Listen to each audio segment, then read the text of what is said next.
automáticamente se está incurriendo en costos de oportunidad, porque ya habíamos expuesto algunas razones de por qué esto podría estar ocurriendo, y más bien sería una muy buena manera de reflejar decisiones estratégicas de la empresa, ¿no? De una posible expansión o algún tema eh, por el estilo.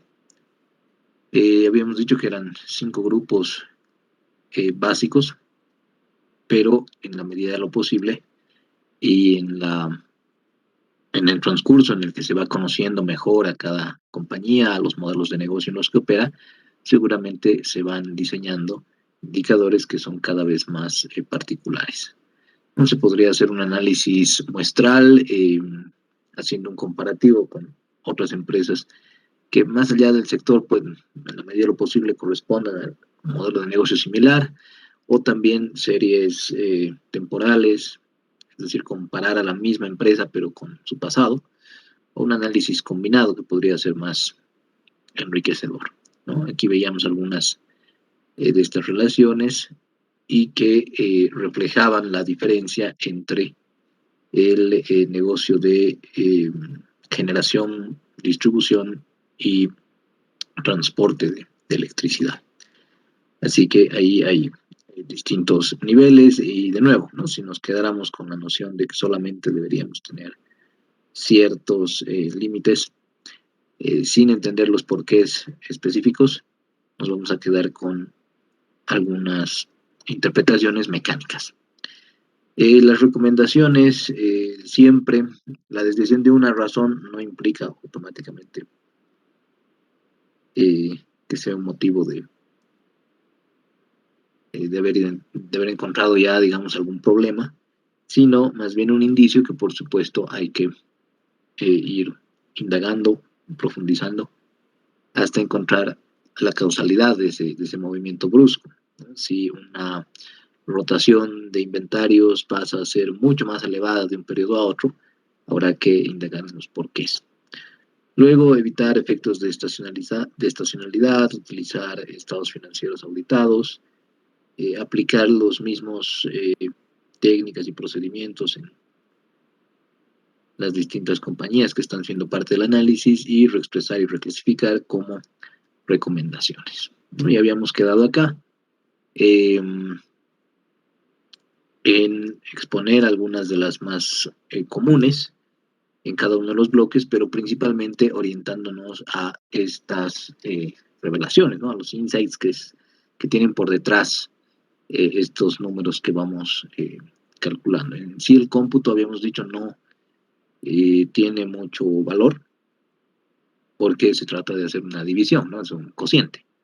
Eso no representa un gran desafío, si alguna vez creo que se los he mostrado, pero la mayoría de los informes de calificación de riesgo, donde hacen este tipo de análisis, publican toda la racionalidad que está respaldando la calificación que se le otorga a la empresa o a la emisión, y al final todos estos cálculos que se hacen, las razones y demás, como pueden ver aquí, son anexos, ¿no? Aquí están los indicadores, los que han conocido en la lectura, rentabilidad, el ROE, el margen bruto, margen operativo, endeudamiento, eficiencia y demás, son anexos, no son más que esta información que está colocada, pero de manera complementaria, ¿no? El valor no está en hacer esos cómputos, el valor está en las interpretaciones que tenemos de esos números, ¿no? Entonces, toda esta racionalidad está expuesta, está segregada en función a los análisis que se van colocando en este caso, ¿no? Por ejemplo, cobertura de gastos financieros, como le he ido, ¿no? Evitar gastos financieros, cobertura del servicio de la deuda, que les he dicho que es muy importante, cómo ha ido evolucionando en el tiempo. Entonces, ahí está una parte descriptiva, pero principalmente interpretativa, ¿no? Aquí está un poco lo que habíamos visto ya en los archivos Excel que habíamos estado manejando el día lunes, estas comparaciones, ¿no?, entre el margen bruto, operativo, neto, de cómo le ha ido a lo largo del tiempo a la empresa. Y aquí revelar, por supuesto, ¿no?, en estas, que hay algo curioso, ¿no? El margen operativo está por debajo del margen neto en diciembre de 2018. Entonces, sé que no se nota muy bien, es un poco borroso el gráfico que ponen aquí los de Pacific, pero aquí una pregunta sería interesante, ¿no? ¿Qué tendría que haber pasado para que el margen operativo en 2018 esté por debajo del margen neto? Bueno, seguramente alguna partida no operativa, algún ingreso por parte de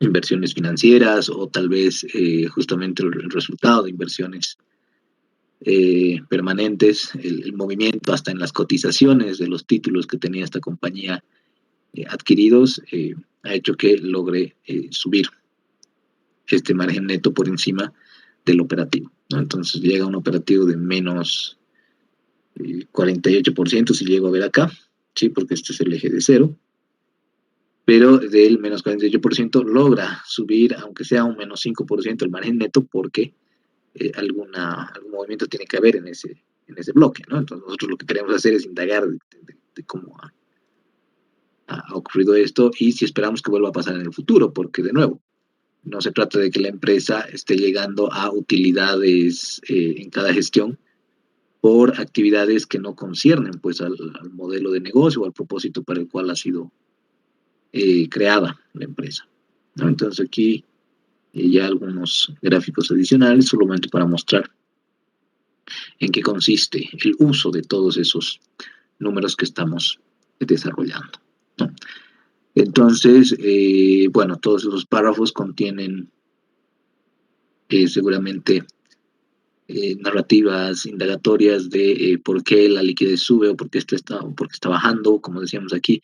Las razones que con el tiempo están bajando hacen que tengamos una mayor dependencia del FAO, tengamos una mayor necesidad de financiamiento y, por supuesto, afectan nuestra capacidad de asumir deuda. Esto es como cuando uno va al banco, ¿no?, y pide un préstamo, lo primero que les preguntan es cuál es su nivel de ingresos líquidos eh, después de cubrir todas las posibles obligaciones que tengan. Si, digamos, tu ingreso es de 1.000 bolivianos, lo que te podrán prestar máximo es una cuota equivalente al tercio, digamos. Pero bueno, aquí en contrapartida estábamos viendo que altos niveles de liquidez pueden ser costos de oportunidad elevados porque no se están utilizando esos recursos en inversiones más rentables, pero también decíamos puede ser una etapa de preparación. Ojo, se trata aquí de catalogar o prejuzgar, ¿no?, de que el alto nivel de liquidez, no, entonces está tomando malas decisiones, ¿no? De repente te está haciendo querer conocer que en su plan está comprarse a su principal competidor y por ende monopolizar el mercado, entre comillas, ¿no? O sea, tiene una estrategia un poco agresiva. O también prepararse para estos tiempos de inestabilidad e incertidumbre, porque claro, si el principal insumo que utiliza la compañía va a estar sujeto a movimientos bruscos de mercado, entonces lo que te está mostrando más bien con un alto nivel de liquidez es esa capacidad de ser previsor y más bien anticipar movimientos de mayores adquisiciones o volúmenes de compra más interesantes o incluso combinarlos, ¿no?, con algunas otras empresas para obtener condiciones más atractivas. De repente alguien me diría, pero eso se resuelve fácil con cobertura a través de derivados, digamos, ¿no? Con contratos de futuros o con forwards directamente entre las empresas o con opciones. Sí, pero hay distintas formas de asumir cuáles podrían ser esos riesgos de quedarse sin liquidez, ¿no? Entonces, dependiendo del modelo de negocio, vamos a aplicar la razón que más convenga, que mejor se adecue. Esto es simplemente un comentario, ¿no? Si el modelo tiene un inventario líquido, entonces la prueba ácida funcionará mejor. E incluso si las cuentas por cobrar son de un movimiento más lento, de una cartera dudosa, entonces tendremos que usar una razón de efectivo, ¿no? Una razón del disponible. Y bueno, dependerá de varios términos. Las razones de endeudamiento nos habíamos quedado por acá, ¿no? En general tenemos esos ratios que están ahí y que si los han podido comparar con algunos otros textos. Tenemos pasivo-activo, pasivo-patrimonio. Aquí algo que no había mencionado es que a veces es necesario, dependiendo de los fines, contar con razones que solamente tomen la deuda, por ejemplo.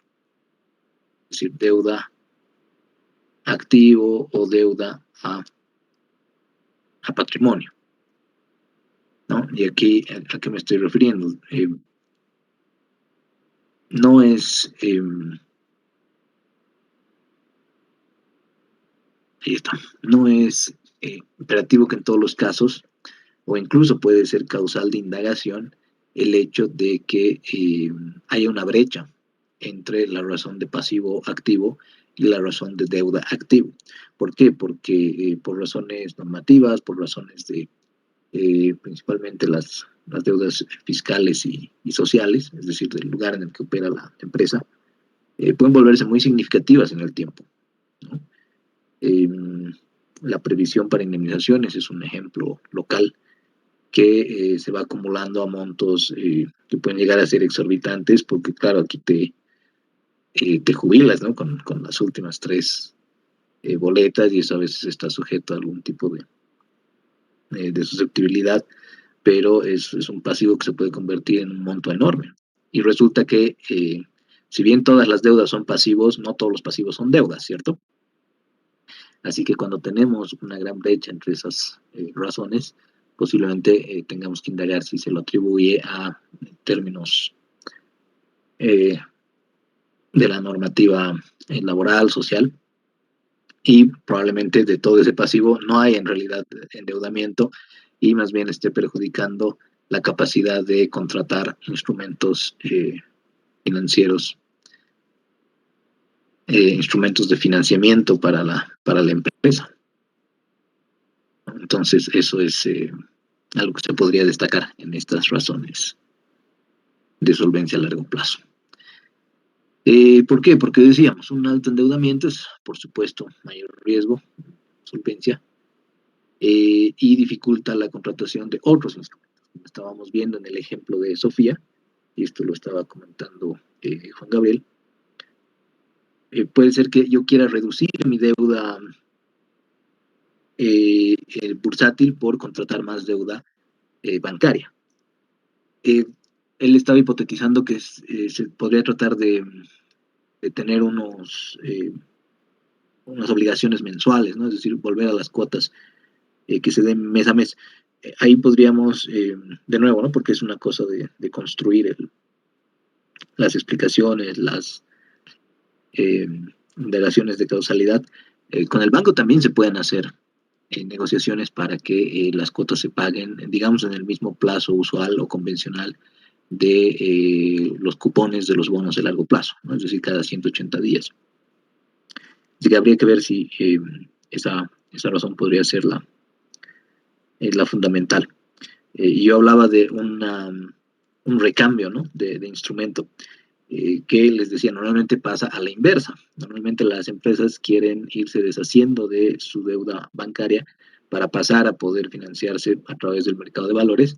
Incluso ha habido en la historia nuestra de las empresas que han hecho emisiones, prospectos en los que el propósito era reemplazar la deuda. Es decir, con esos recursos que me están dando los inversionistas, voy a devolver mi deuda al banco y voy a seguir teniendo el mismo nivel de endeudamiento, pero ya con condiciones mucho más favorables. Entonces habría que revelar. Hay de repente una otra razón que podría haber surgido en complementación a lo de Juan Gabriel es que a veces las empresas tienen una susceptibilidad en cuanto a la distribución de su información, ¿no? Es el hecho de que no tienen la confianza, digamos, no es que no sean transparentes, pero no quieren que que sus datos, que sus estados financieros y demás estén pues ahí publicados y disponibles a cualquiera que quiera revisarlos, como hemos hecho nosotros, ¿no? En nuestros ejemplos, porque justamente van surgiendo, ¿no?, las posibilidades de que alguien vea o se vuelva quisquilloso. Entonces algunas le tienen mucho temor a eso y por eso también es que no entran en el mercado bursátil, ¿no? No quieren pasar por ese proceso que se llama de due diligence, que es de la diligencia de vida, de que estás cumpliendo realmente con todas las formalidades que hay en tu entorno. Entonces a veces también suele ser una posible razón de querer salirse del mercado de valores, ¿no? Bueno, hay una razón de cobertura de intereses alta, suele indicar, por supuesto, mayor solvencia, y la que se busca principalmente en nuestro medio es la razón de cobertura del servicio de la deuda. Pasaremos entonces a las razones de actividad que habían quedado pendientes, pero no sé si hasta acá alguna pregunta, comentario y complementación a lo que estábamos viendo, ¿no?, en relación a Sofía, y tenían también un ejercicio adicional, no sé si alguien ha tenido oportunidad de irlo desarrollando, de encontrar elementos interesantes. También podrían ser descriptivos, por ahora, ¿por qué no? Licenciado, buenas tardes. ¿Qué Disculpe, tal, Juan Gabriel? ¿qué Buenas. qué es el servicio de la deuda? Buena pregunta. Aquí voy a poner. El servicio de la deuda es lo que consideramos, tenemos normalmente esta razón que se llama cobertura de intereses, ¿no?, que es simplemente el RAI, resultado antes de intereses impuestos sobre gasto financiero. O esto sería también, como hemos visto, las siglas en inglés, el EBIT, ¿no? Pero esta razón es más utilizada en mercados desarrollados, donde ya prácticamente se asume que los negocios, en muchos casos, pueden considerarse en marcha, y solamente te exige que el resultado operativo contable o antes de intereses e impuestos, si es que hay mucha brecha, tenga un número de veces cubriendo el gasto financiero. Aquí, como somos un poco más quisquillosos, un poco más exigentes, tenemos esta otra razón, ¿no?, que se llama cobertura, pero no solamente los intereses, sino de servicio de la deuda. Y aquí lo que vamos a hacer es ponernos un poco más demandantes en relación a la razón anterior. Esto quiere decir que la razón de cobertura del servicio de la deuda no solamente va a tener que ver con el EBIT o el EBITDA más el activo corriente sobre, decíamos, servicio de la deuda. Y al servicio de la deuda le vamos a llamar tanto el gasto financiero como las amortizaciones de capital.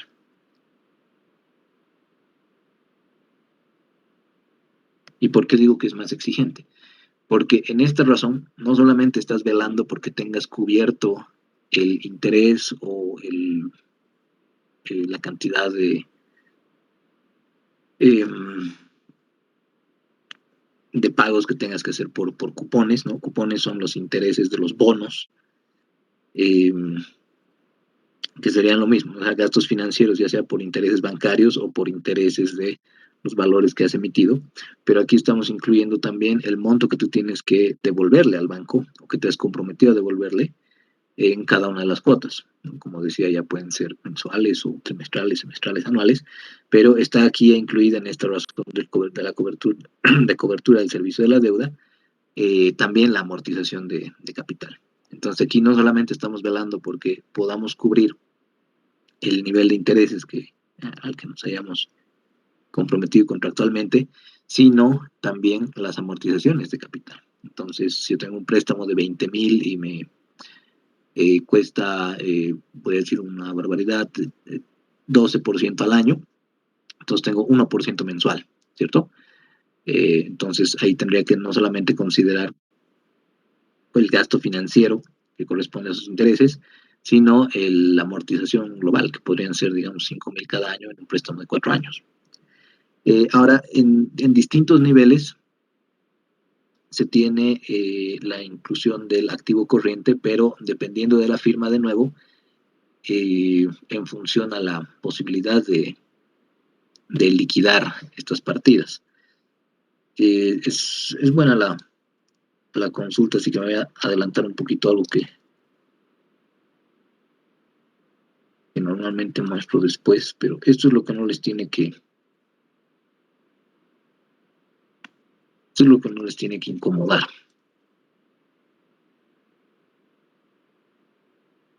Cuando estamos hablando de razones, no podemos encajar, digamos, todas a la misma figura. ¿Por qué? Porque no todas las compañías operan de la misma manera, ¿no? Entonces aquí es donde, adelantándome un poco, pero ya que viene a colación la pregunta, si ustedes se fijan en los distintos informes de calificación de riesgo o de prospectos de emisión o de una serie de reportes que se publican sobre la salud financiera de una empresa, tienen la misma razón de cobertura del servicio de la deuda en 4 empresas diferentes acá, y díganme si alguna se calcula igual, ¿no? O sea, para pila andina tienen el activo corriente, pero menos el inventario, más el EBITDA sobre amortización de capital e interés. Mientras que en Sofía tienen la totalidad del activo corriente considerable como la posibilidad de cobertura de amortización de capital e intereses. En Farmacias Chávez ni siquiera tienen las cuentas por cobrar. Alguno podría decir, sí, es obvio porque no venden a crédito, ¿no? De repente tienen algunas relaciones institucionales en las que sí se da esto, pero por más, yo me vuelvo exigente cuando me tengo que volver exigente, ¿no? Entonces aquí solamente con el EBITDA y con lo que tengo disponible, debería estar pudiendo tener la cobertura de amortización de la deuda e intereses por encima de 1. O en Dismatec, que es una compañía tecnológico, de nuevo, en el que solamente puedo considerar del activo corriente las disponibilidades y las cuentas por cobrar. Tiene que estar por encima de 1,75, dice esa razón de cobertura del servicio a la deuda, ¿no?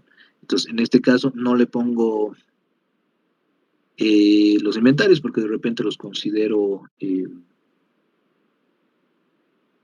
no viables para hacerse líquido en inmediatez, y tampoco las otras partidas de activo corriente, ¿no? Aquí en PIL, por ejemplo, ustedes dirían que el inventario de PIL rota fácil, no rota fácil, porque por último es leche, ¿no? Pero alguien dirá, es que no, pues depende del tipo de leche, ¿no? Depende de los productos lácteos que se produzcan. Además que se ha metido en otras verticales, se ha metido a importar, a comercializar otro tipo de productos y estos de repente no rotan tan rápido. Entonces aquí no considero el inventario. Principalmente PIL tiene problema con la leche en polvo, ¿no? Pero eso es para otra discusión.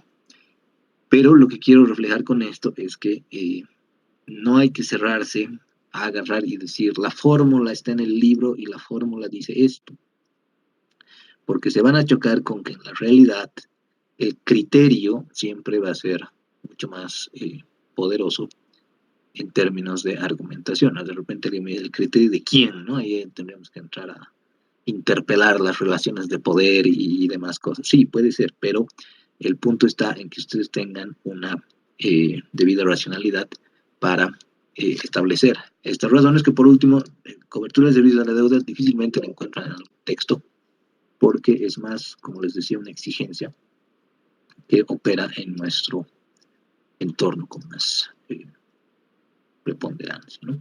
No sé si aclara la figura Juan Gabriel, pero Sí, licenciado, muchas gracias. está muy bien. Bueno, vayamos a las de actividad. Sí, además me acuerdo un colega que vino del extranjero y decía, pucha, es que en su razón además están viendo que están esperando como que las empresas no puedan pagar, ¿no? sus deudas, o sea, por eso no contemplan solo el interés, ¿no? También el otro bloque que, claro, es más exigente, es más desconfiado, ¿no? Decía él, pero bueno, cosas de nuestro entorno también. A ver, veamos las de actividad. Rotación de inventarios.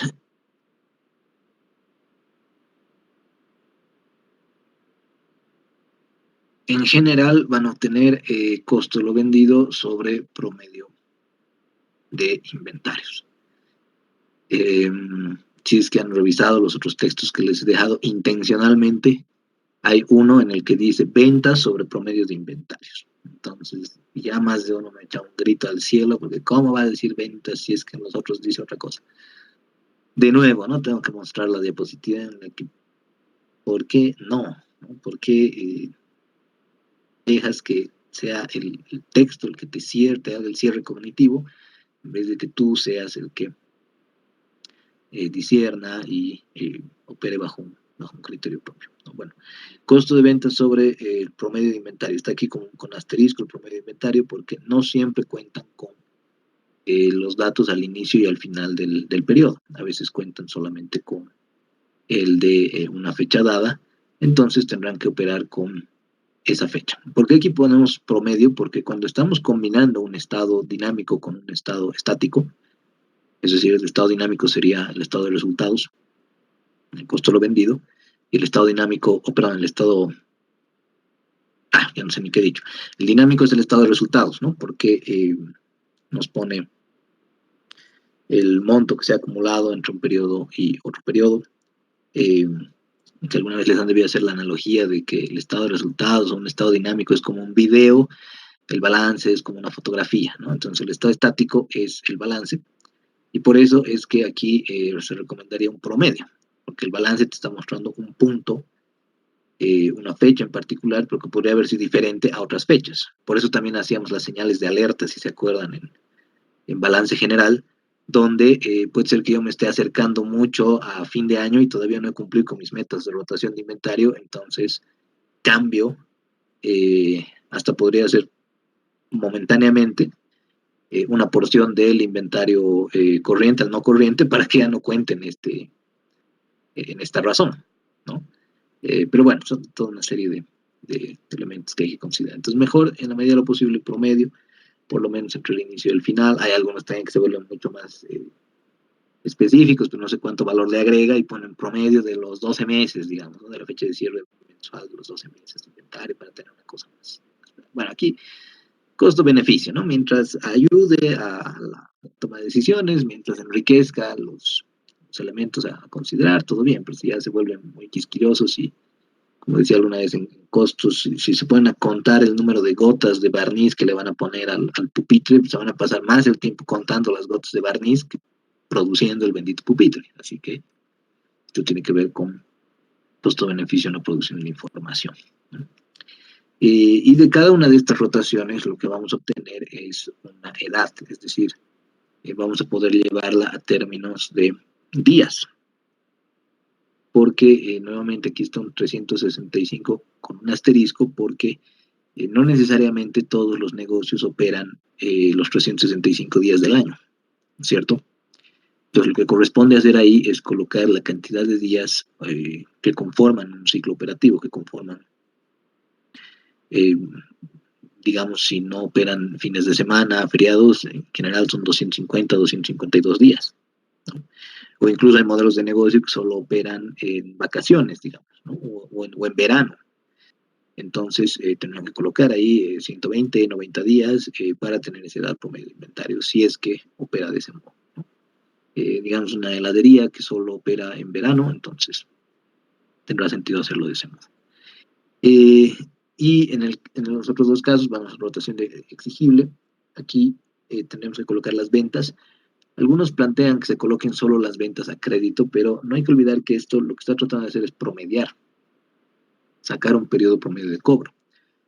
O en otro libro, creo que en el libro de López se llaman días promedio de cobro. En otro libro encontrarán plazo promedio de cobro. En otro libro encontrarán, no sé, pues periodo de cantidad de días hasta la cobranza o cosas por el estilo. El nombre no tiene que ser un impedimento. Así que para llegar a ese periodo promedio de cobro es dividir, ¿no?, los 365 o los días que apliquen entre la rotación de cuentas por cobrar y lo propio, ¿no? En el caso de las cuentas por pagar. Aquí las compras tienen también un asterisco porque lamentablemente se complica para el caso de las manufactureras o comerciales, porque las compras sí deberían reflejarse a partir de esta ecuación que tienen, en la que el costo de lo vendido más el inventario final menos el inventario inicial sería la aproximación a las compras, ¿no? Pero en modelos de negocio comerciales, porque en términos de considerar el, las cuentas por pagar en una empresa manufacturera, por ejemplo, como la mayor parte del inventario, ahí estaríamos distorsionando un poco, porque obviamente hay varios tipos de inventarios. Entonces, ahí podríamos tener un pequeño, una pequeña señal, ¿no? De que en la mayoría de los casos comerciales operan las compras, pero en otros probablemente tengamos que basarnos únicamente en el conjunto global, en promedio. Y bueno, la rotación de activo total, que están las ventas entre el promedio del activo total, si es que cuentan con la información, si no, será directamente con el activo en una fecha dada.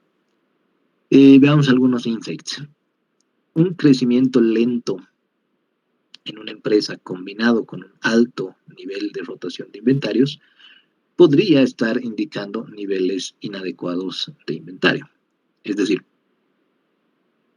si yo estoy manteniendo de alguna manera los niveles de ventas, dicen crecimiento lento, los niveles de ventas se están manteniendo y por ende el costo de ventas tendría sentido que se esté desplegando del mismo modo, pero sin embargo estoy elevando mi rotación de inventarios. Entonces ahí me tengo que preguntar a qué se debe. Esto tiene que ver con que siempre consideremos que estas razones son un numerador y un denominador, ¿no?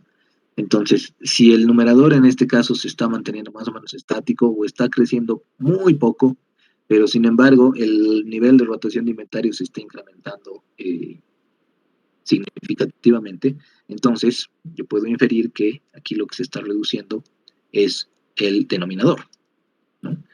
No sé si me deja entender o si les hace sentido, pero si me estoy manteniendo en las ventas o prácticamente las estoy creciendo, pero muy lentamente, y sin embargo la rotación de inventarios está creciendo un montón, entonces puede ser que esté entrando en rotura de stock, ¿no? Puede ser que mis inventarios se estén acabando más rápido de lo que yo estoy pudiendo proveer o suplir al mercado, ¿no? Y obviamente me está haciendo perder ventas porque si estoy entrando en rotura de stock y estoy creciendo lento en ventas, significará pues que no estoy siendo capaz de cumplir o satisfacer la demanda, ¿no? Del otro lado, una rotación de inventarios que más bien está bajando, dice bajo nivel de rotación de inventarios, relativo al resto de la industria, esto sería importante, por eso la comparación con otras empresas. ¿Qué es lo que ocurre aquí? Las otras empresas están rotando inventarios a niveles mayores que los míos. Entonces yo tengo que empezar a averiguar, ¿no? Podría dar indicios de obsolescencia tecnológica, por ejemplo, cambios en las tendencias de moda. De repente, esto es de nuevo en lo que no se tiene que incurrir, ¿no? Todos somos tiendas de celulares, ok, pero algunos ofrecen pues el celular que, no sé, se aprecia más en el mercado, que puede ser Xiaomi, Huawei o Samsung, y tú sigues ofreciendo Nokia, ¿no? Entonces, por más que todos sean tiendas de celulares, ahí es donde te vas a tener que percatar de que podrías empezar a tener una rotación más lenta. ¿Por qué? Porque tu producto no está siendo, no está atendiendo muy bien a las percepciones, ¿no? Igual con la moda, o sea, todas son más tiendas de ropa. ¿Y por qué vos tienes una rotación de 5 6 y los otros tienen una rotación de, no sé, 12 20 en promedio? Puta, no sé, antes yo era igualito y igual me iba bien, ¿no? Claro, lo que pasa es que vos sigues trayendo la ropa que la gente no quiere, ¿no? Y ahí obviamente no te doy el crédito, de nuevo, no te doy el préstamo, cualquiera de las dos. Alto nivel de rotación de cuentas por cobrar podría indicar una eficiente política de crédito y cobranza. A ver, quisiera que algunos de estos elementos los puedan ir comentando. Un alto nivel de rotación de cuentas por cobrar podría indicar que estamos mejorando, si se quiere, la eficiencia de la política de crédito y cobranza. Esa sería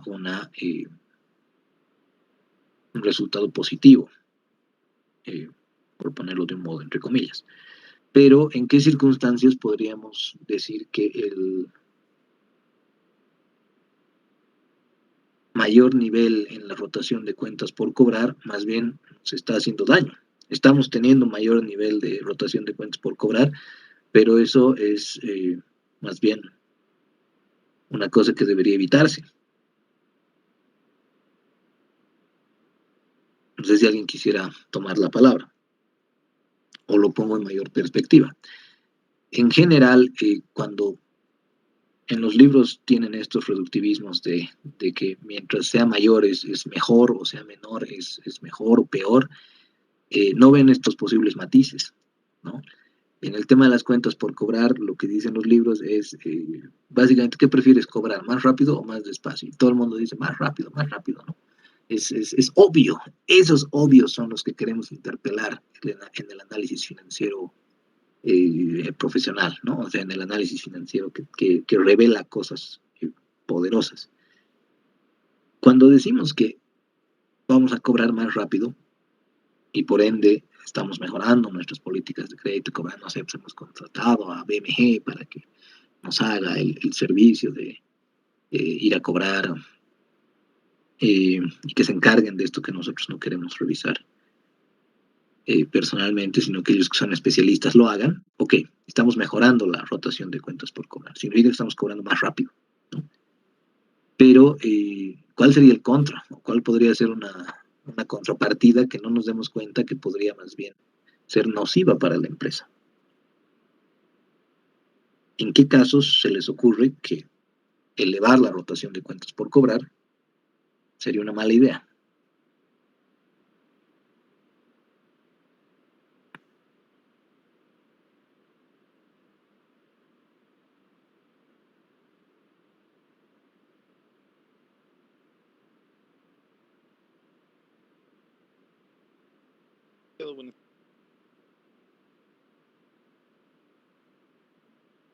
Omar, no te escuchamos.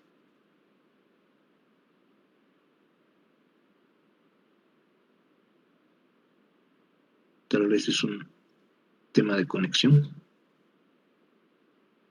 Pero bueno, a ver. Sí, lamentablemente no se escucha Omar.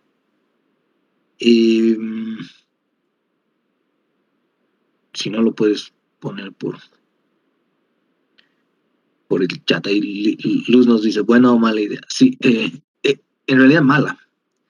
¿En qué circunstancias mejorar, entre comillas, mejorar? Porque ese es el problema cuando decimos que se eleve la razón es automáticamente bueno y que se reduzca es automáticamente malo, ¿no? Sin ver las posibles contrapartidas. En el caso de la rotación de cuentas por cobrar, y como hemos visto aquí, que es la rotación de cuentas por cobrar, ventas sobre el promedio de cuentas por cobrar. Entonces, mientras más rápido tengamos la rotación de cuentas por cobrar, estamos acelerando el cobro, ¿no? Eso en general es visto como algo positivo, pero también podría tener connotaciones negativas, ¿no? Eso es lo que quiero que revisemos, como lo que dice aquí. No obstante, también podría sugerir, ahí los dice en el caso de deudas incobrables, por ejemplo, en las cuentas con montos fuertes o estacionarios. Más bien, si las cuentas se ponen peligrosas, Luz, quisiéramos a toda costa, ¿no? De que, como dicen, al mal pagador, aunque sean piedras, entonces poder hacer que se liquiden lo antes posible o hacer algún tipo de renegociación o compensar con algún, algún pago en especie, sería válido. Pero en este caso, lo que les dice ahí abajo es que también podría sugerir que la política crediticia es demasiado restrictiva. O sea, alguien podría estar haciendo un esfuerzo de cobranza que es demasiado agresivo, por poner un ejemplo. Entonces, el que es reductivo en estos términos agarra y dice, sí, hay que mejorar la cobranza, digamos. Y van sus funcionarios y vuelven y dicen, uta, jefecito, hemos cobrado todo lo que nos debía. Y el jefe que dice, puta, qué maravilla, son unos capos. Sí, pero resulta que lo han hecho de manera tan agresiva que han provocado una canalización externa, pues, ¿no?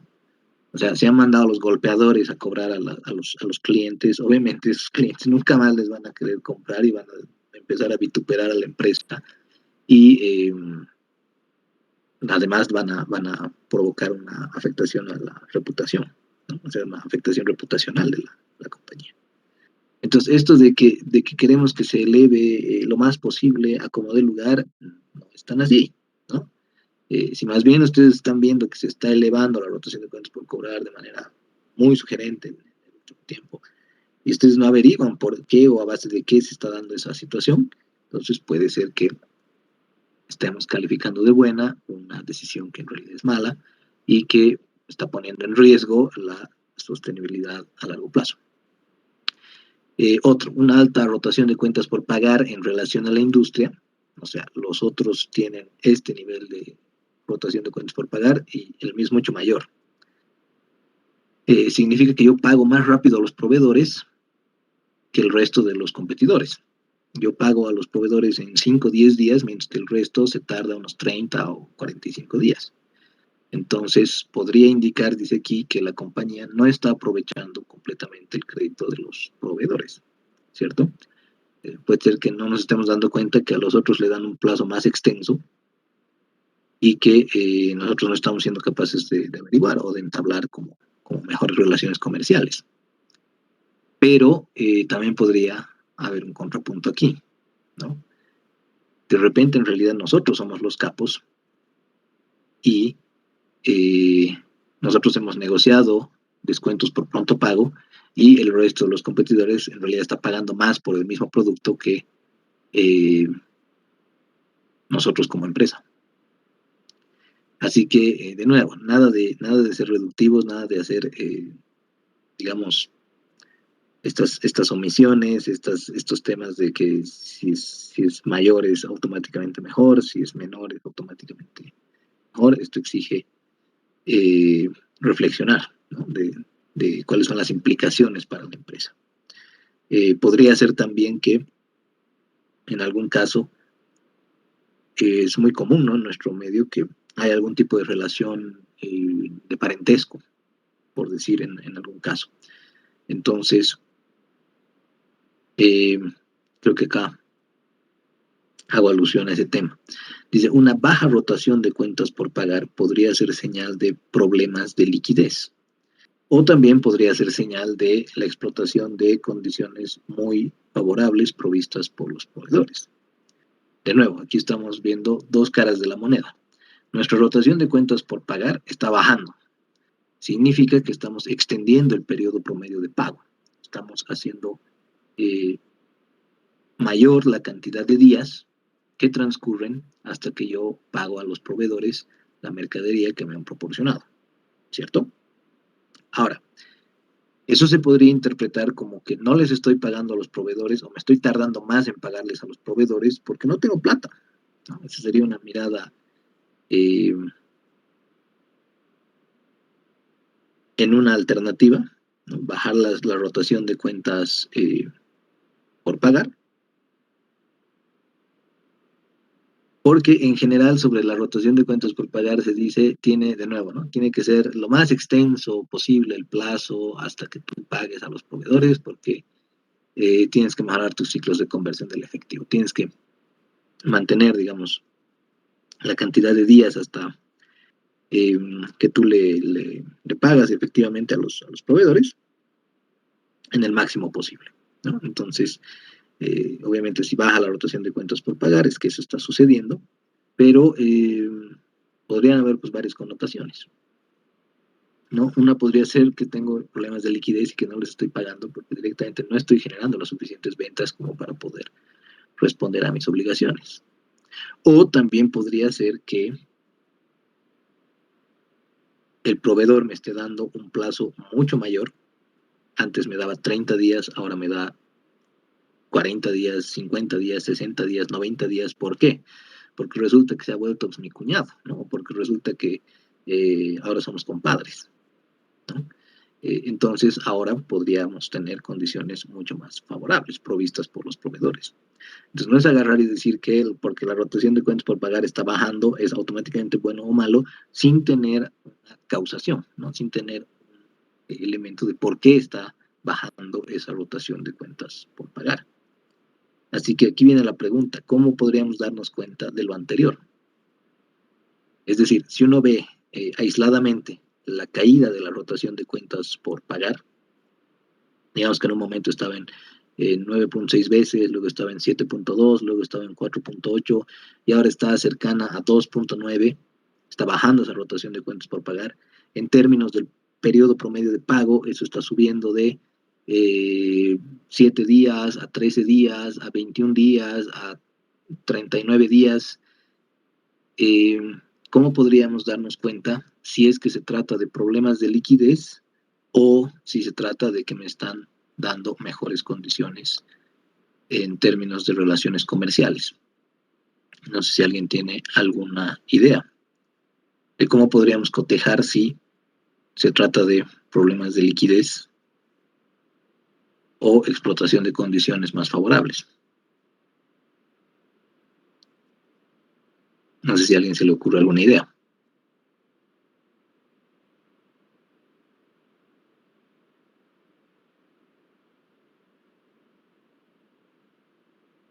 Bueno, en el planteamiento está la respuesta, ¿no? Licenciado, Adelante. comparando justamente con las razones de liquidez. Exactamente, Juan Gabriel, ¿no? Ahí es donde lo que quiero reflejar es que estas razones se computan no para ser interpretadas de manera aislada, sino como un todo, en conjunto, como una narrativa que obedece a estrategias, que obedece a filosofía empresarial, que obedece a el marco cognitivo de trabajo de los gerentes. Y muchas veces no podemos pues hacer preguntas esperando que nos digan toda la verdad, ¿no? Pero como les está planteando Juan Gabriel aquí, ahí está pues, la respuesta. Si yo estoy viendo una baja en la rotación de cuentas por pagar, tendré que fijarme en cómo están los niveles de liquidez. ¿Y qué pasa? Por ejemplo, si una razón de efectivo también está bordeando el cero, ahí ya me daré cuenta de que, o sea, este tipo está prolongando sus plazos de pago porque no le alcanza, ¿no? Cuando en otro caso podría ser que la baja en la rotación de cuentas por pagar se esté dando, pero al mismo tiempo mi razón de disponible esté cada vez creciendo más. Es más, mis inversiones temporarias más están subiendo, solvencia en términos de corto y largo plazo cada vez se está reflejando mejor. Entonces, esto no significa que automáticamente una baja en la rotación de cuentas por pagar sea buena o mala, sino está vinculada a el tejido que yo puedo ir estableciendo con las otras razones, ¿no? No sé si se logra reflejar en el ejemplo, pero no, no va a tener sentido que ustedes agarren y planteen, digamos, en un informe la interpretación, porque no es interpretación, sino solamente descripción, cuando uno agarra y dice tal razón ha bajado de, como decía en el ejemplo, ¿no? 11.7 veces a 2.4 veces en los últimos 5 años, ¿no? Ok, está muy bien. En los primeros intentos es válido que se ponga de esa forma, pero luego tendremos que establecer, pues, relaciones que permitan armar, ¿no?, el tejido de todo esto.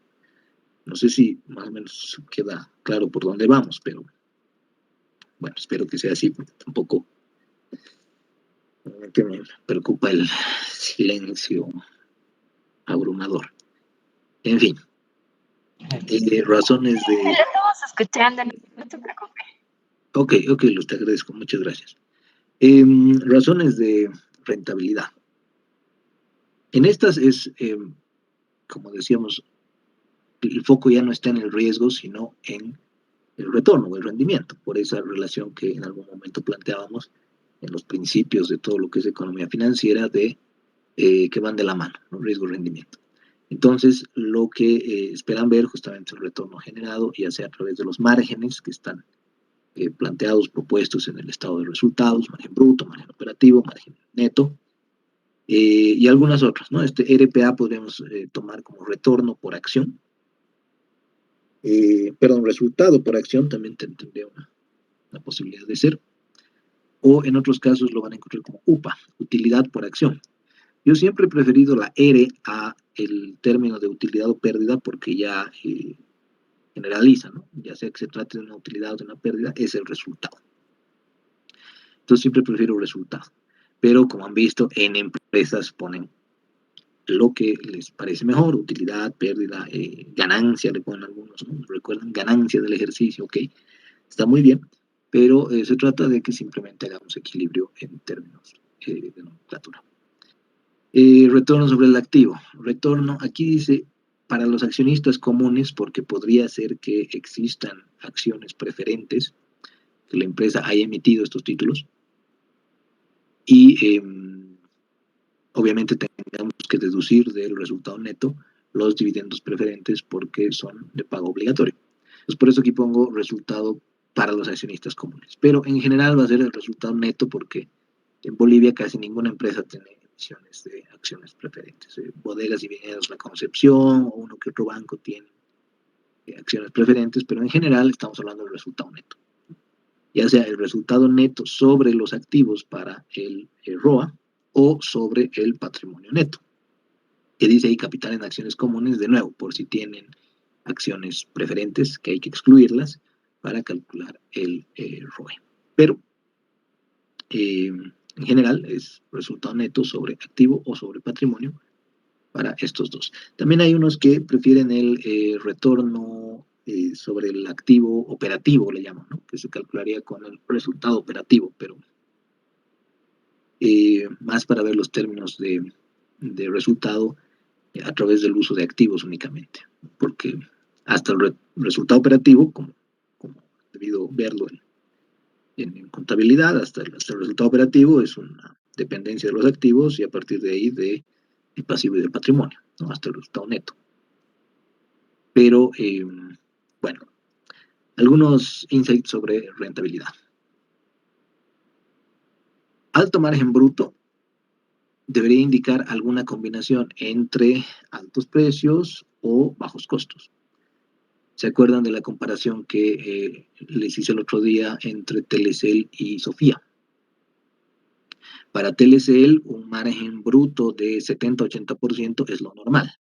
Para Sofía, un margen bruto de 30% es lo normal. ¿Significa que alguna de esas dos empresas está en problemas? No creo, son Telecel y Sofía. Pero el punto está en tratar de interpretar que no tienen por qué estar en los mismos niveles, siendo que son empresas que se dedican a temas muy distintos, ¿no? E incluso en empresas que fabrican, voy a decir, fabrican el mismo artículo, digamos que fabrican televisores, van a haber marcas, fabricantes que seguramente están orientados a ofrecer productos de no muy alto estándar de calidad, pero baratos, pero accesibles, y van a haber también empresas que quieren el televisor más fifí del mundo, ¿no? No sé si me deja entender, ese va a tener un alto precio.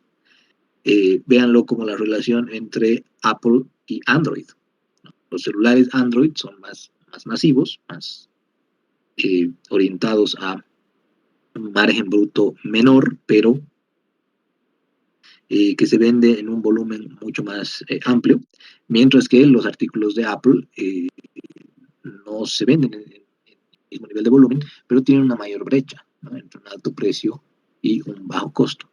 Podría darse en el caso de Apple que sea ambos, ¿no? Es un alto precio y un costo, si no bajo, por lo menos similar al resto de los competidores. Entonces, ¿qué hace que tenga esa posibilidad de tener un alto margen bruto, un margen bruto mayor? Bueno, pues que invierten un montón de plata en investigación y desarrollo por un lado y en marketing por otro lado, ¿no? En hacer creer que sus productos son superiores, pero bueno, disculpar, no quiero herir susceptibilidad, pero yo jamás compraría un artículo Apple, digamos. Lo propio pasa con el tema de los artículos de lujo a veces, ¿no? ¿Cuál es el costo de un perfume, por ejemplo? Y aquí no estoy hablando de precio, no sé que los precios son elevados, oscilan cuando el perfume es fino, supongo, hasta en dólares, ¿no? 90, 100, $200. Pero ¿cuál será su costo? ¿No? ¿Y cuál será el costo separándolo, por ejemplo, en términos de el líquido como tal, el perfume, como la fragancia en agua que tenemos, y todo lo que viene a ser envase y publicidad y parafernalia de las modelos y más que cuentos? Se dan cuenta ahí la gran diferencia. El costo de un perfume, pucha, el líquido y la fragancia es bastante bajo. Lo que más llena en términos de la estructura de costos en ese sentido es todo el tema de etiqueta, presentación, marketing, un montón de cosas, ¿no? Entonces esto es lo que hay que revisar. En cada modelo va a ser diferente. Ahí tiene un ejemplo. El margen operativo que se incrementa más rápido que el margen bruto puede ser, pues, mejoras en control de gastos operativos, como por ejemplo control de gastos de la sede, de headquarters, de la casa matriz, digamos, ¿no? Puede indicar, como dice aquí, mejoras en el control de los gastos, es decir, nuestro margen operativo está subiendo mientras nuestro margen bruto se va manteniendo. ¿Qué significaría? Margen bruto se va manteniendo, margen operativo va subiendo. Significa que estos gastos operativos que están aquí al medio se están reduciendo. Ahora, de nuevo, ¿por qué se estarían reduciendo? Porque estamos controlando mejor los gastos operativos, o también podría ser porque la empresa está cambiando de estrategia. ¿A qué me refiero? Me voy a lo anterior. ¿Se acuerdan que al inicio de la materia hacía una pregunta de si la Coca-Cola, si ustedes empezaran a gerentar la Coca-Cola, para mejorar la rentabilidad, entre comillas, bajarían los gastos en publicidad? Entonces, de repente suben, y esa sería otra miopía, ¿no? De repente suben, les decía en ese momento, la rentabilidad, pero momentáneamente, porque si la gente se olvida de su producto, si le dejan de poner ahí la intermitencia que tienen estos masivos, y además considerando dañinos que son, probablemente en el tiempo la gente se olvide y ya pueda dejar de consumirlos. Entonces aquí, de nuevo, hay que entrar en los porqués. Otro, ¿no? Si el margen antes de impuestos se incrementa principalmente como resultado de un crecimiento en el ingreso no operativo, lo que hay que averiguar es si se trata de un cambio en el modelo de negocio y si es un comportamiento recurrente y o sostenible. Es un poco lo que estábamos viendo aquí. Si para que esto se dé, ¿no?, hemos tenido que tener obligatoriamente un resultado positivo en componente no operativo, ¿eso se va a repetir a futuro o no se va a repetir? ¿O ha sido una cosa que nos ha salvado, digamos, en este caso?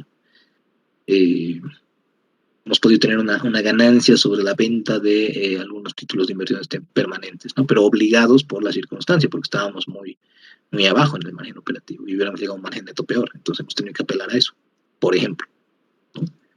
Entonces eso es importante en estos casos. Bueno, las razones de mercado no las vamos a comentar mucho.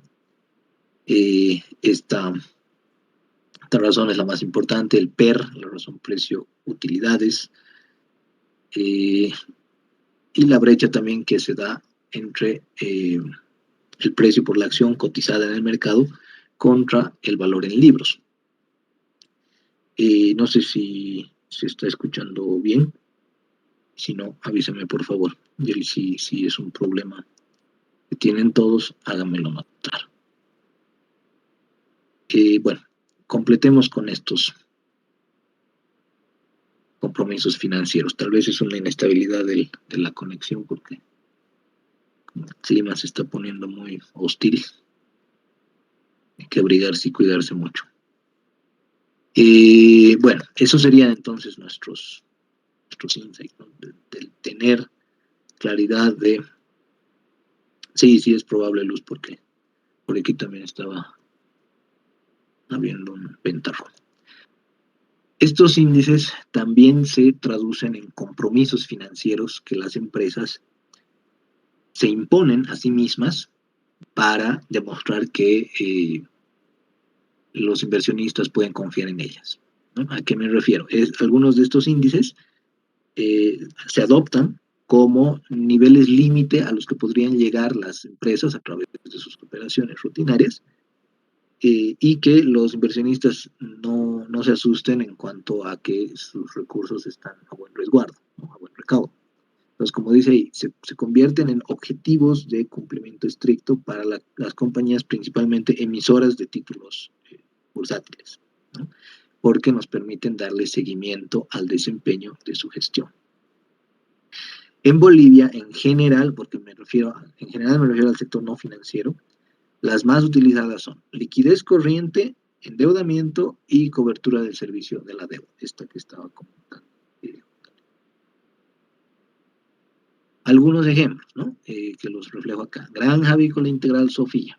Este es el relativo de sus compromisos. Entonces, ellos toman algunas de estas razones que hemos visto, la relación de liquidez, por ejemplo, como ustedes ya conocen, activo corriente sobre pasivo corriente, pero lo que dicen es que esta razón tiene que estar siempre mayor o igual a 1.05.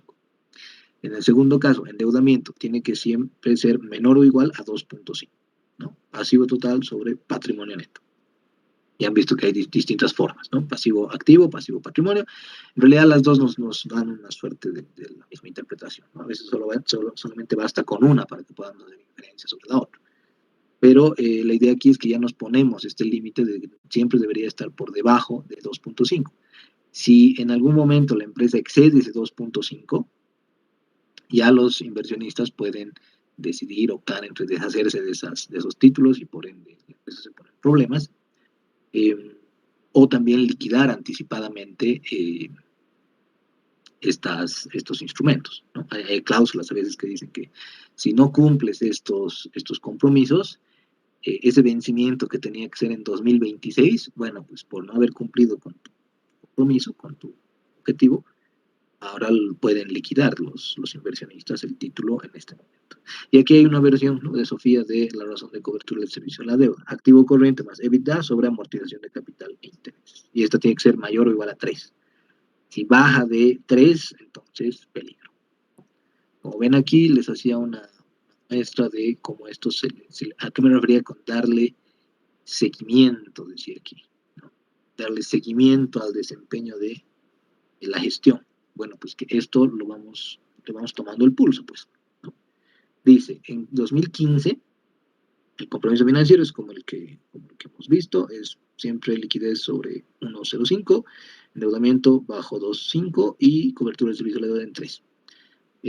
Aquí quería referirme a la cobertura del servicio de la deuda. En 2015 estaba en 6.45, más adelante el 29 de octubre estaba en 5.82, más adelante el 28 de enero estaba en 3.76 y más adelante el 20 y pico de abril de 2016 estaba ya en 3.07. Como ven aquí, estás pues ya en el borde, ¿no? Porque si has dicho siempre debería estar por encima de 3, ahí estás bajando a 3.07.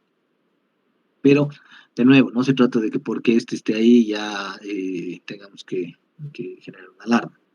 Se trata de entender, ¿no? Entonces, si ustedes, por ejemplo, son analistas en alguno de los fondos de las AFPs, ¿qué harán en este momento? Agarrarán el teléfono, lo llamarán al gerente financiero de Sofía y dirán, ¿por qué miércoles estás bajando así? ¿No?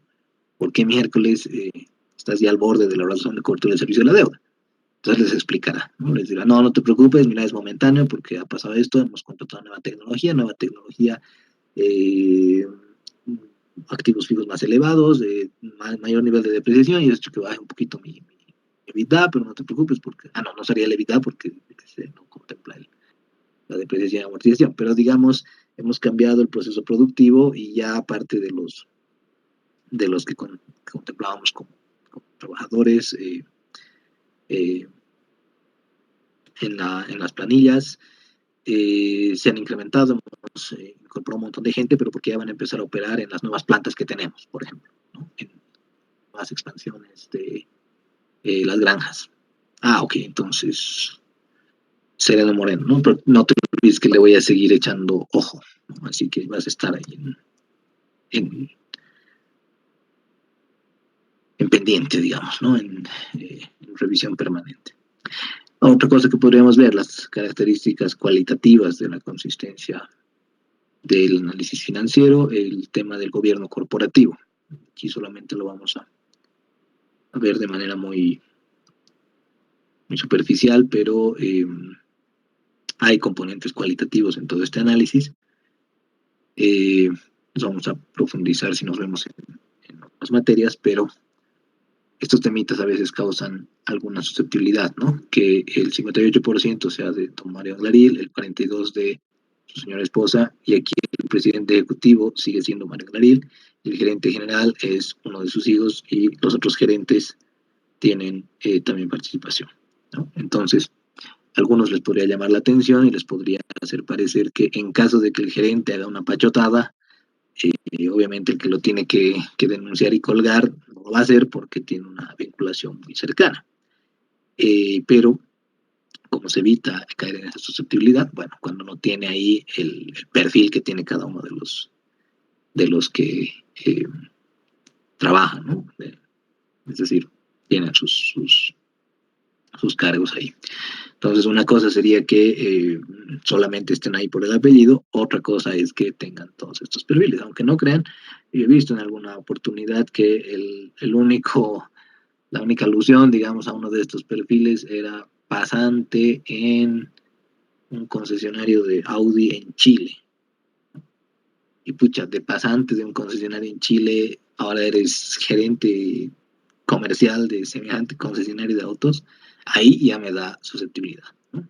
Pero en este caso, cuando veo que ya médico veterinario de la Universidad Federal de Río de Janeiro, especializaciones en avicultura, en la Universidad de Connecticut, el Instituto de Sanidad Animal de Denver, de Deventer, Holanda, y una serie de cosas, ok, entonces sé que tiene el perfil como para poder fungir, ¿no?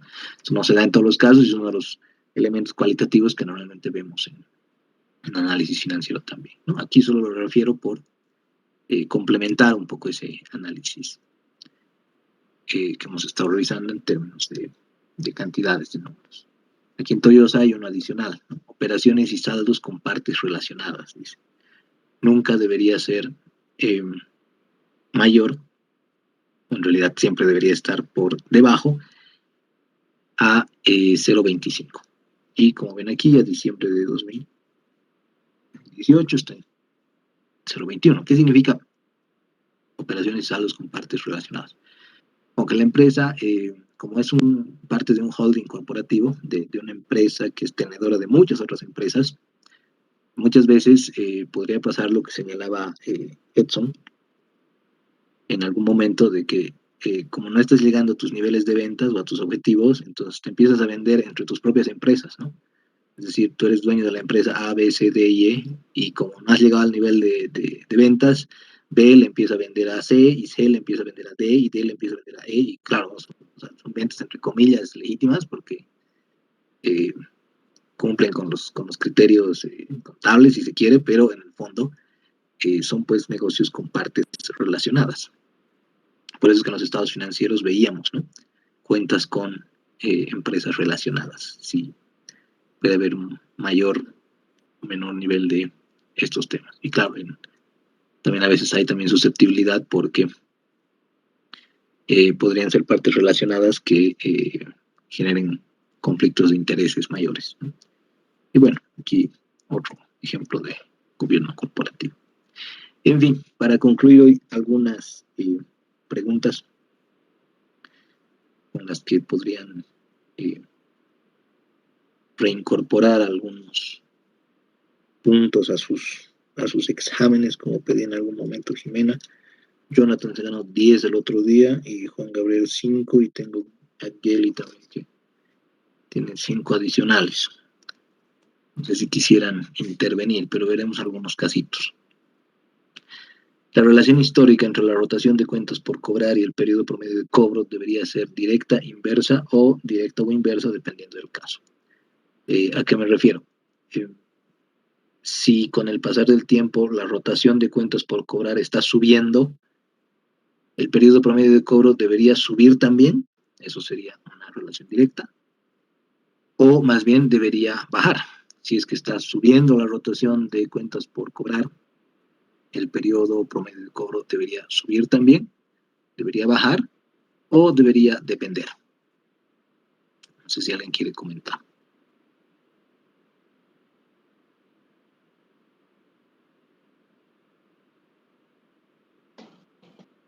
Licenciado, ¿puedo participar? Sí, adelante, Luz. Eh, bueno, yo opino, estoy entre dos. Podría ser inversa o directa o inversa, dependiendo del caso. Ya, Por ejemplo, en directa o inversa, dependiendo del caso, considero que si las cuentas por cobrar son altas y la persona no puede pagar, que vendría a ser el deudor, el promedio de cobro podría bajar para que la deuda se cumpla, para que la persona pueda pagar, porque de nada sirve que reduzcamos el tiempo de cobro si no nos van a poder pagar. ujú. Ok, ya entiendo un poco tu posibilidad de que sea un depende. El detalle ahí está en que estos cómputos se van a basar en los mismos datos. Y como los insumos para ambas razones son los mismos, es decir, las ventas y el periodo de cuentas por cobrar, entonces no podríamos hacer ese nivel de incidencia, ¿no? Tendría que ser más bien, como has dicho, esta opción la B. Esto es algo que se va a dar también en la relación de rotación de inventarios y edad promedio de inventario, o rotación de cuentas por pagar y periodo promedio de pago. Siempre que uno esté en ascenso, el otro automáticamente va a tener que estar en descenso. ¿Por qué? Porque no se olviden que en un caso, por ejemplo en este estamos hablando de ventas sobre cuentas por cobrar, en promedio si se necesita, y en el otro caso es 365 sobre esta misma razón, es decir, invertimos esa relación. Entonces, como en un caso, eh, este cociente se computa de esta forma, en el otro simplemente se estaría invirtiendo, ¿no? Así que la relación siempre va a ser inversa. Como dice ahí, computan los mismos componentes, así que lo propio va a pasar al revés, ¿no? Si es que la rotación estuviera bajando, el periodo promedio de cobro estaría subiendo. Es lo que decíamos en el ejemplo.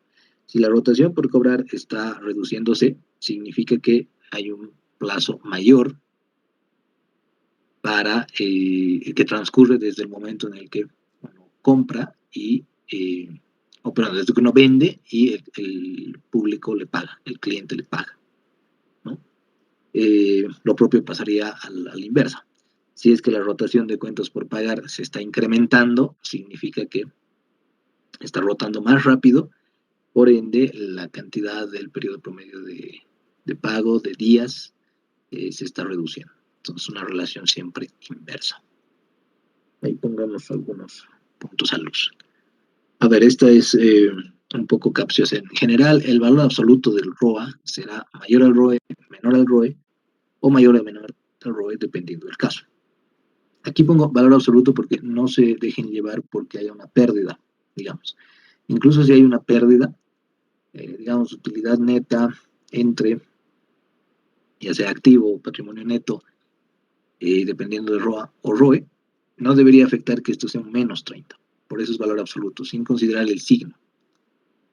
Si no consideráramos el signo de utilidad o pérdida, el ROA estaría siempre mayor o por encima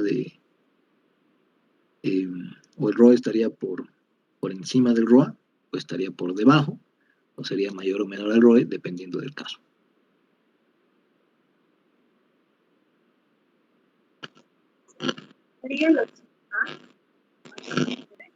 Ah, Geli, no se No, escucha muy bien. perdón. Ahora sí, ¿Ahora? sí, ahora está Bueno, mejor. sí. Bueno, si el valor del ROA, entonces sería menor al ROE. La Ya, ¿por opción qué? B, Ok, ¿por qué? porque, bueno, con el financiamiento de una deuda, la rentabilidad por ende, ya, mayor, menor Roe, Geli, te estamos perdiendo, no te estamos escuchando bien. Bueno, entonces no se escucha. Hay algún problema con la conexión, lastimosamente.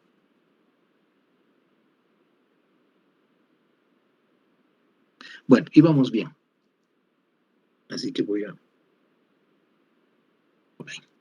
Lo que tendríamos que hacer es la pregunta. Voy a retomar mi ejemplo de acá. Si digamos el resultado neto fuera una utilidad o pérdida de 30, porque nuevamente valor absoluto, ¿no? Considerando el signo, para el ROA tendríamos que dividir entre el activo, ¿no? Y aquí hay que preguntarnos, el activo,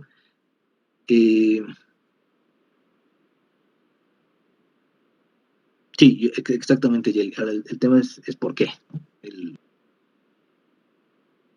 tener claridad en el por qué. Si este 30 lo dividimos entre un activo de 100, en el que el patrimonio solamente corresponde a 70, entonces este cociente siempre va a ser menor, ¿cierto? Ahora, ¿por qué poníamos en general? Porque podría haber alguna condición en la que el patrimonio sea negativo, ¿no? Y que como ponía aquí en la respuesta es B, salvo circunstancias teóricamente excepcionales. ¿Puede haber un patrimonio negativo? Por supuesto que puede haberlo. Si es que de un año a otro ha tenido un desempeño tan paupérrimo la empresa que le ha botado todo su resultado acumulado, lo ha vuelto negativo y ha negativizado el patrimonio además. Pero en general, como el patrimonio tiene que ser menor que el activo, igual o menor al activo, entonces el valor absoluto del ROA tendría la característica de estar siempre por debajo del ROA, ¿no? Ahora también alguien me podría decir, pero ¿qué pasa si se negativiza más que el activo? Eso no podría llegar a ser porque, no, ya serían circunstancias que estaríamos discutiendo por más cánones conceptuales, pero en general el ROA siempre debe estar por debajo del ROE. Otra, asumiendo la inexistencia de instrumentos financieros híbridos. Bueno, esto solo lo pongo porque vamos a asumir que solamente hay pasivo y patrimonio que constituyen el activo. No pueden haber una mezcla de los dos que no le tiren bola a esto, pero asumiendo la ecuación general contable, pónganle, ¿no? Activo igual a pasivo más patrimonio. Si una compañía ha alcanzado una razón de pasivo sobre activo de 37.5, la relación pasivo-patrimonio equivale a ¿cuánto?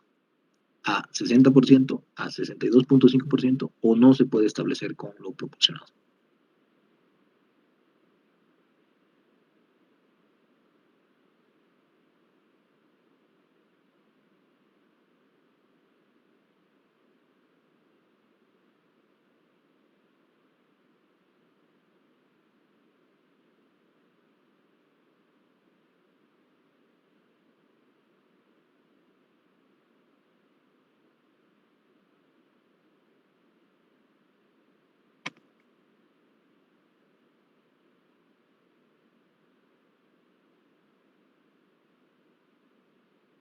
Ahí está, Shmara.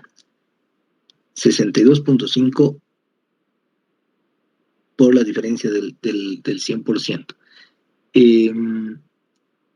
Es un buen intento, Shumara, pero lamentablemente este es un decoy, es una trampa, justamente, ¿no?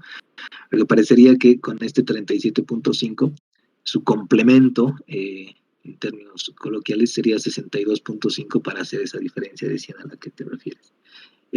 Si la pregunta fuera, ¿cuál es la relación patrimonio-activo? Sería 62.5, como señales.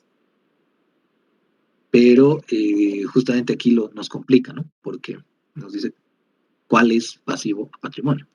Esto tendría que ser como... es así la cosa, ¿no? Esto es pasivo, esto es patrimonio, y esto es activo. Entonces sabemos que ese pasivo es 37.5%.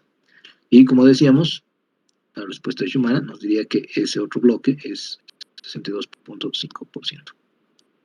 Tendría que ser más así, ¿no? Mucho más abajo, pero Esa sería la respuesta a la pregunta de cuál sería la correspondencia patrimonio activo, que ponía aquí, 62.5. Entonces nos quedan las otras dos, ¿no? ¿Será posible computar solamente con este número pasivo a patrimonio? Ahí está justamente la duda que les pongo. En realidad es el 60%. Y esto tiene que ver con que muchas veces, como les decía, no contamos con toda la información sobre una empresa.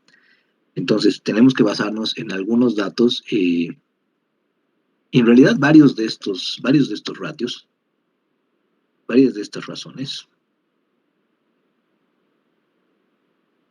no son necesarias todas, entre comillas, porque nos van dando una pauta que es muy complementaria, ¿no? Por ejemplo, aquí en actividad, como ven, plazo promedio de cobro, le llamo plazo promedio de pago, plazo promedio de inventario. Podríamos también tener la rotación de cuentas por cobrar, la rotación de cuentas por pagar, la rotación de inventarios, pero me basta con uno, porque con uno puedo hacer las inferencias en relación al otro. En este caso, volviendo a lo conceptual, si este lado es 37.5% y este lado es 62.5%, lo que podríamos hacer es tomar estas proporciones, porque ya sabemos que este otro lado equivale al patrimonio, y dividir, ¿no? Esto que representa el pasivo, que ya sé que está en términos porcentuales, relativos, pero igual me sirve, ¿no? Ese 37.5% lo puedo dividir entre 62.5%. Entonces creo que ni siquiera es 60, ¿no? Algo me debe pasar, a ver. Es 0.375 sobre 1 menos 0.375. No, está bien. Es 60%. ¿Por qué? Porque aquí lo que les está pidiendo es pasivo a patrimonio, ¿cierto? Entonces, ya sabiendo que este pasivo activo es 62.5, lo que podrían hacer es tomar ese 37.5 y dividirlo entre 62.5. Ese 37.5% sobre 62.5% tendría que ser 60%. Y aquí es donde les decía, de repente alguien podría decir, pero ¿qué pasa si hubiera deuda convertible y al medio? ¿No? Por eso era esta partecita, ¿no? De la existencia de instrumentos financieros híbridos. Solamente hay deuda o hay patrimonio. No puede haber un componente que sea una mezcla de los dos, que algunas veces incluso con los argumentos se agarran para plantearlo de esa forma. Pero tendría que ser 60%. Entonces ahí, para que tengan el dato curioso, porque se nos acabó también el tiempo, cuando ustedes quieran pasar de pasivo activo a pasivo patrimonio, lo que tienen que hacer es tomar, que creo que lo he puesto acá, ahí está. Como el activo equivale a la suma de dos componentes únicamente, solamente son dos, es posible establecer la relación como relación pasivo-activo entre uno menos la relación pasivo-activo. Esto que estaba queriendo poner aquí arriba. Ese pasivo-activo, que sabemos que es 37.5, sobre 1 menos esa relación pasivo-activo, nos da la relación pasivo a patrimonio. Y en este caso es 60%. Entonces, en cualquier caso que ustedes solamente cuenten con pasivo-activo y por alguna razón necesiten ir a pasivo patrimonio porque lo quieren comparar con otras empresas que tienen covenant, o sea, que tienen, compromiso financiero en pasivo patrimonio, entonces pueden hacer esta relación. Y a veces causa un poco de sorpresa, ¿no? Dicen, ¿cómo con un solo dato puedo pasar al otro? No me basta la información. Pero en realidad sí, y como les digo, a veces hay que ser un poco creativos con cómo abordamos algunos ejercicios. Bueno, los dejaremos ahí y el día lunes hacemos algunos ejercicios más y así se van ganando puntos compensatorios de los exámenes. Así que por ahora, tanto Luz como Geli como Sumar se va acumulando. Bien, no sé si habría alguna consulta.